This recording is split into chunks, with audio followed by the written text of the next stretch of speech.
శివుని తీసుకోవాలంటే అని చెప్పినప్పటికీ నువ్వు ఎంతో భక్తిగా శివుణ్ణి స్వీకరించావు, అందుకని నిన్ను మెప్పించి నువ్వు తీసుకోవాలి తప్ప ఇంకో మార్గం లేదు అని చెప్పి వెంటనే ఆ పరమేశ్వరుని విడిచిపెట్టు అని చెప్పి అనేసరికి నేను ఎలాగా ఇవ్వలేను, మీరే తీసుకోండి అని చెప్పాడు.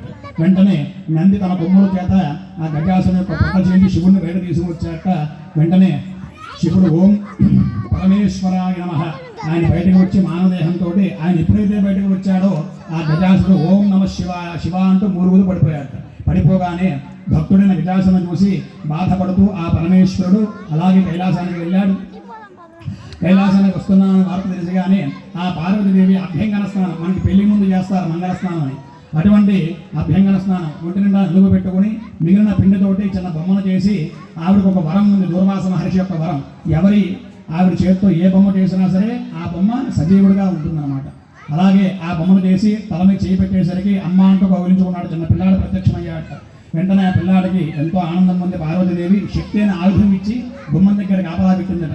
ఎవరు వచ్చినా రానివ్వకుండా చూడు నాన్న అని చెప్పి లోపలికి వెళ్ళి స్నానం ఆచరించి వస్తామనే ఉద్దేశంతో ఆ పార్వతీదేవి శక్తి ఆయుధంతో ఆ పిల్లాన్ని పెట్టేసరికి అందరూ వస్తూ ఉన్నారు. పరమేశ్వరుడు కూడా వచ్చాడు. అందరూ ప్రమథగణాలు కైలాసంలో ఉండే పరివార దేవతలంతా కూడా వస్తూ ఉన్నారు.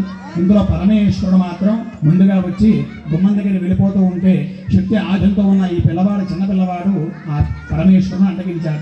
నువ్వు ఎవరైనా సరే ఎవరైనా వెళ్ళలేదు, మా అమ్మ ఎవరిని కూడా రానివ్వద్దని చెప్పింది అని చెప్పేసరికి నేను కైలాసానికి అధిపతిని, పార్వతి భర్తనని అనేక విధాలుగా చెప్పాడు.